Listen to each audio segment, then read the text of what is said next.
Եթերում հեռանկարն է։ Նախընտրական քարոզարշավի առաջին տասնօրյակը արդեն իսկ անցած է։ Ընտրություններին մասնակցել ցանկացող ուժերն էլ շարունակում են իրենց աշխատանքը։ Այժմ իմ զրուցակիցը այդ ուժերից մեկի Քոչարի ազգային վերածնունդ եւ ազգի զարթոն կուսակցության վարչապետի տեխնացու Արտակ Սարգսյանն է։ Շնորհակալություն պարոն Սարգսյան, մեր հրավերը ընդունելու համար։ Ես եմ շնորհակալ։ Սկսենք անվանումից։ Ինչու ընտրեցիք այդ անունը եւ ինչ ուղերձ ունի իր մեջ։ Քոչարի, ուրեմն Քոչարին ամենակարևորը, որ ունի, դա մոգական ծիսակատարություն է եղել քրիստոնեությունից առաջ, մեր նախնիները պարել են, որպեսզի չար ոգիները վռնդեն հայկական բարձրավանդակից։ Սա ամենակարևոր, ես կասեի, նշանակություն ունեցողն է, այսօր մեր երկրում իրոք չար հոգիները եւ ոգիները լցված են, թե արտաքին, թե ներքին այս կուսակցությունների տակ թաքնված վռնդել եւ Քոչարին միասնության սիմվոլը, Քոչարին դասակարգեր չճանաչող խորհրդանշան, այսինքն հարուստ աղքատ ապրել են, չեն շփվել իրար հետ, բայց Քոչարի պարելուց շփվել են, դա ռազմական պարա եւ ընդհանրապես դա ամեն կուսակցականի ընդգրկվածության, ըստ նրա ընդգրկվածության աստիճանի տարբեր նշանակություն կունենա։ Հիմա դուք խոսեցիք միասնության մասին, Քոչարի նշանակությամբ, բայց որևէ քաղաքական ուժի չեք միացել կամ իրենք ձեզ չեն միացել, ինչու որևէ դաշինքով չեք։ Ես չի ասի, որ քաղաքական ուժեր չկան մեր կողքին, կան քաղաքական ուժեր մեր կողքին, կան որ դիմել են եւ մենք մերժել ենք շատ հասկանալի պատճառներով։ Հիմա միասնությունը դա ժողովրդի հետ է, մեր դաշինքը մենք հայտարարել ենք, մենք մի դաշինքով ենք գնում, դա դաշինք հայ ժողովրդի հետ եւ այն, որ մեր կուսակցության ցուցակների 30%-ը մենք ավելի շատ ենք ուզում, բայց օրենքի պահանջն է 30%-ը ոչ կուսակցականներ են, դրա համար մենք ասել ենք միակ դաշինքը հայ ժողովրդի հետ է եւ այն կուսակցությունները, որ ազգի հարց են լուծում եւ իրենց կուսակցությունների մեջ չունեն ոչ կուսակցականներ, դա ես գտնում եմ ոչ թե սխալ է, այլ հանցագործություն է։ Մեծամասնությունը մեր երկրում ոչ կուսակցականներ են եւ իմ անձնական հետազոտությունը, երբ որ կուսակցությունը ստեղծում էինք, Հայաստանում կուսակցական պայքարի մեջ ներգրաված անձիկ, ես չի ասի, որ 10-15 հազարից գերազանցում է, դա մարդիկ են, որ անդադ ճամփորդում են մի կուսակցությունից այլ կուսակցություն, չնայած որ Քոչարի կուսակցության մեջ կան նոր դեմքեր, որ ընդհանրապես ոչ մի կուսակցության չեն սատարել։ Ովքեր են ձեր ցուցակում, նկատի ունեմ, ինչ բնագավառներ են ներկայացնում։ Ուրեմն մեր երկրորդ համարը Հմայակ Հովհաննիսյանն է, հայտնի, ասենք, քաղաքագետների ասոցիացիայի նախագահն եւ կասեի, որ Կարեն Դեմիրճյանի ամենամտերիմ եւ աջ ձեռքը փորձառու քաղաքագետ, մեր երրորդ համարը հիմա Վարդան Խաչատրյանն է, կրոնագետ աստվածաբան, մենք ունենք Մոնթե Մելքոնյանի համալսարան ստեղծող Ալիկ Մինասյանը, մենք ունենք գիտնականներ, Աշոտ Գևորգյանը, հայտնի ֆիզիկոս, եւ ունենք մի շարք այլ գիտնականներ, մի խոսքով շատ ուժեղ թիմ է, նամանավանդ առաջին 30-ը հիմնականում բաղկացած է ոչ կուսակցական եւ գիտնականներից, էկոնոմիստներից շատ ուժեղ թիմ է։ Ես կասեի, որ ըստ իմ հետազոտությունների եւ ոչ միայն իմ, այլ կուսակցական անձանց արձագանքից երևի ամենաուժեղ թիմը Քոչարի կուսակցության թիմն է։ Եվ ամենակարևորը, որ այդ թիմը չունի ղազագրեր, չունի ստորագրություններ հրաժարականի մանդատից,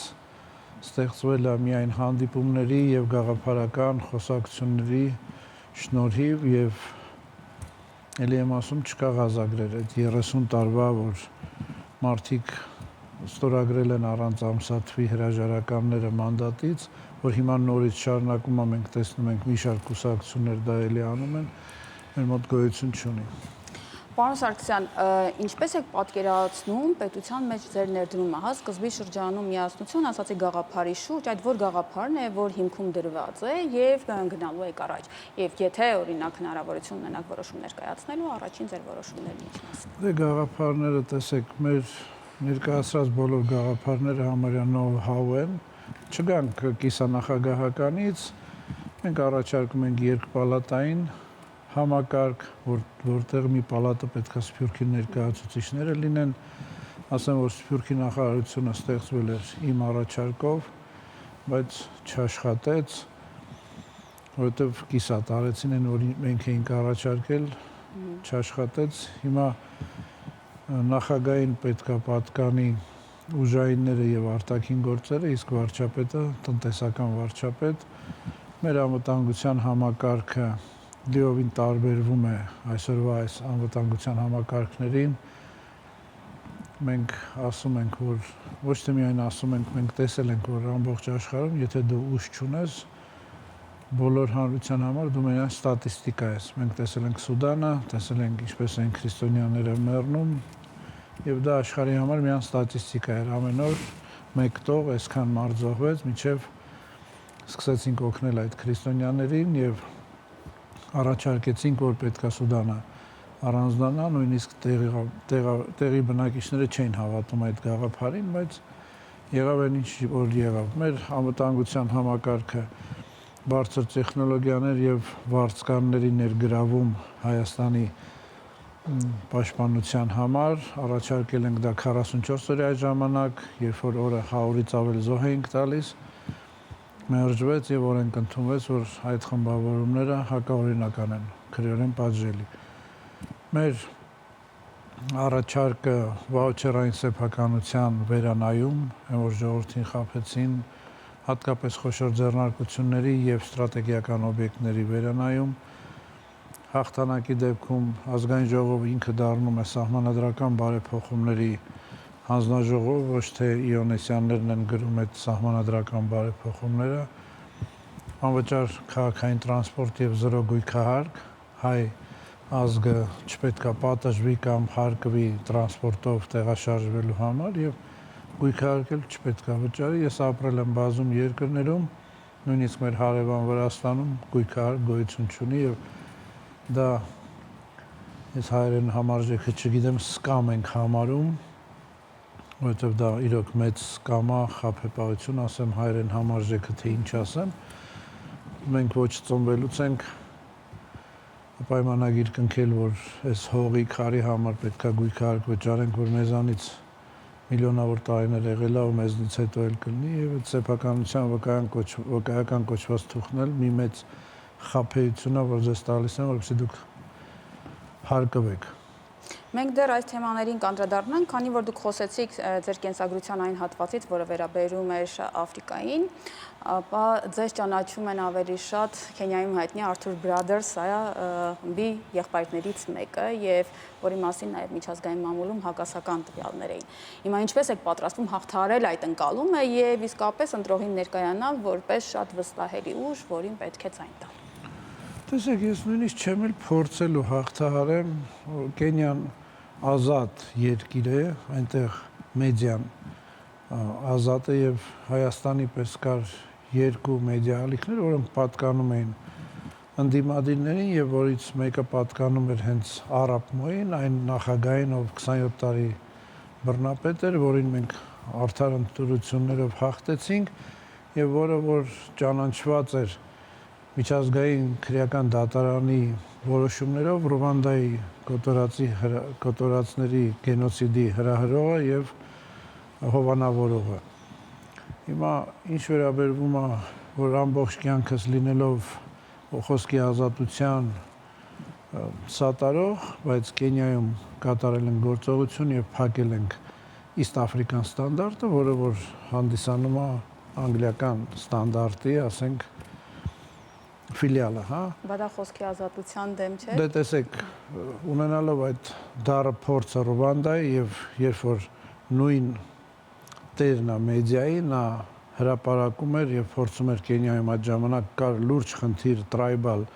թշնամություն, որը որ ես հպարտությամբ կասեմ, որ Արթուրի եղբայրների շնորհիվ է, որ Քենիայում այդ տրայբալ թշնամությունը վերացավ, այսինքն դա չկար Տանզանիայում, Քենիայում, որ առաջ հարցնում էր, մարդիկ ասում էին ես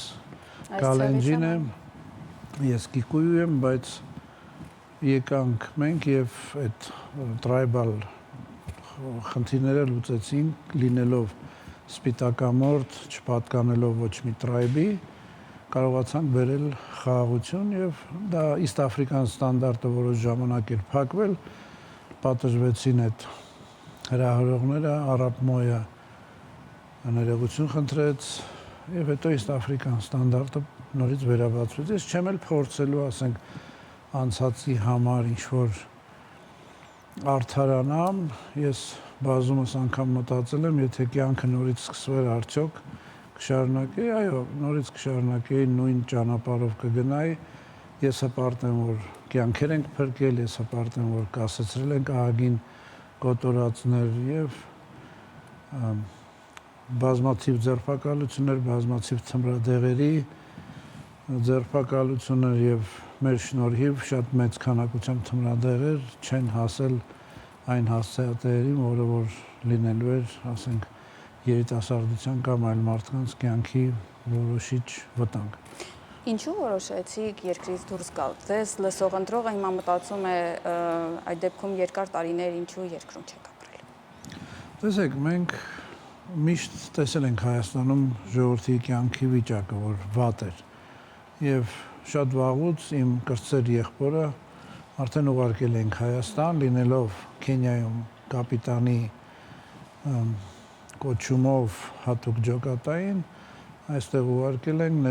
ոչ թե ներդրել ենք, այլ ընդունվել է որպես շարքային, բարձրագույն կրթությունով, հետո մի հատ էլ իրավաբանական կրթություն է ստացել եւ մեզ պետք էր այդ inside story-ն, հա, ներսի, ոչ թե բարեկամների պատմածով, ոչ թե, ասենք, ընկերների գալով, որ գնում գալիս էին Դուբայ եւ պատմում էին, մեզ պետք էր իրական պատկերը, ինչու էս փոքրականակ ազգը չի կարողանում լավ ապրել, բայց ասենք դուրսում ենք բարելավում ենք աֆրիկացիների կյանքը եւ Քենիան մենք դարձրել ենք, եթե չհաշվեք Հյուսային Աֆրիկան եւ Հարավ-Աֆրիկյան Հանրապետությունը, Քենիան ամենազարգացած էկոնոմիկայով երկիրն է եւ դա հպարտությամբ ասում եմ, որ եթե նայեք նույնիսկ իրենց գրառումները, կասեմ, որ դա սկսվել է Արթուրի եղբայրների մուտք գործելուց հետո եւ մինչեւ հիմա շարունակում է։ Մենք խորքային պետություն ենք ստեղծել, որպեսզի կապված չլինի երկիրը անհատներից։ Հիմա ինչի որոշեցինք։ Այդ ժամանակ իհարկե ժողովրդի կյանքը շատ ծանր էր, բայց անվտանգության հարց չէինք տեսնում։ Հասկանալի էր, որ միշտ պատերազմի շեմին էին կանգնած, բայց չէինք տեսնում հարց, որ երկիրը վտանգված է եւ կարող է տարածքային կորուստներ ունենալ։ Երբ որ 44-օրյա պատերազմը սկսված էր, մենք եկանք եւ զգուշացրեցինք, որ ունենք ինֆորմացիա, որ պատերազմը սկսվելու իհարկե անտեսվեց, դիմեցինք ԱԱԾ, ես դիմեցի ԱԱԾ, խնդրանքով, որ ինձ տեղադրեն այդ ռադիո վերիխվատի վրա, քանի որ տիրապետում եմ բոլոր արաբական դիալեկտները, բացի Ալժիր, Թունիս, Մորոկո, եւ վարժ խոսում գրում եմ ուրդու, ասեցի այդ գրոհայիններին կարող եմ լսել, ասել տեղերը կամ ուղղորդել սխալ ուղղությամբ, իհարկե չընդունվեց դա նույնպես։ Հետո եղավ այն ինչ որ եղավ, տարածքային կորուստներ, չընդունվեց վարձկանների առաջարկը, եղավ տարածքային կորուստներ, հասկացանք, որ իրոք հայրենիքը վտանգված է եւ ես չեմ ուզում, որ իմ երեխան վաղը ինձ նախատի, ասի, բա որ հայրենիք էինք կորցնում, դուք ուր էիք։ Ես բազումս նշել եմ Քենիայում ռնգռեղջյուրների փրկման ակցիա էր ընթանում, այդ կենթայիներին ուղղակի քննացնում ես, այդ կոտոշը կտրում ես եւ նա դառնում է արդեն որսագողերի համար անպետք մի կենթանի, ամբողջ հատուկ ջոկատով մասնակցում էինք եւ երբ որ մեդիան հարցը դրեց ինչու եք պետական ռեսուրսը օգտագործել ձեր գործը հակահաբեկչությունն է, ոչ թե կենթայիների պաշտպանությունը, ես մի պարզ բան ասացի, Իմ երեխան երբ որ դպրոց է գնում, տեսնում է, որ կա դինոզավր, մի քանի միլիարդ, միլիոն տարի առաջ է ապրում, բայց որ տեսնի կա ռնգռեղջյուր եւ իմ օրոքա վերացել, ինձ հարց է տալու, ասել է, պապ, բա դու ինչ էիր անում, որ այս կենդանիները վերանում էին։ Նույն ձև ես չեմ ուզենա, որ իմ երեխաները ինձ հարցնեն, ասեն, պապ, բա որ երկիր էին կորցնում, դու ինչ էիր անում։ Պարոն Սարգսյան, դուք խոսեցիք խորքային պետության մասին։ Ընդհանրապես աշխարհում խորքային պետության մասին պատկերացումները ոչ այնքան դրական են, որքան բացասական։ Հիմա խորքային պետությունը իրական պետական ինստիտուտներին արդյոք հակադիր չէ, այս դեպքում արդյոք չի առաջանում հակասություն։ Ես կասեի ոչ, ես կասեի հակառակը, մարդկանց պատկերացումները սխալ են։ Ոչ խորքային պետությունները դա Հայաստանն է, միշտ կախված մեկ անձից։ Խորքային պետություն վերցնենք Ամերիկայի օրինակով, կապ չունի թե ասենք Բայդենը հոգիների հետ է խոսում, թե ասենք կյանքը չի կառավարում կամ կապ չունի թե այնտեղ երկու շենք է փլվել կամ Իսրայելը նույնն է, կապ չունի թե քաղաքի կեսը ռմբակոծել են, պետական բոլոր ինստիտուտները աշխատում են առանց խաթարման եւ մի անձից ոչ կախված պետություն, նույն Պարսկաստանը, տեսեք, վերացվեց ամբողջ ռազմաքաղաքական այդ ղեկավարությունը, բայց պետությունը չհանձնվեց։ Դա հենց խորքային պետությունն է։ Մարդկանց պատկերացումով խորքային պետությունը դա վատ բան է, բայց իրոք ես կասեի, որ խորքային պետությունը դա մեկ անձից չկախված պետություններն են, որոնք իրոք մեր պետության պես չեն, անձը վաղը, եթե մարդ կանգնում ասում է, ես եմ պետությունը, ես չլինեմ պատերազմ, բա որ դու հանկարծամահ լինես, բա որ քեզ մի բան լինի, հա, այսինքն մի հոգուց կախված պետություն։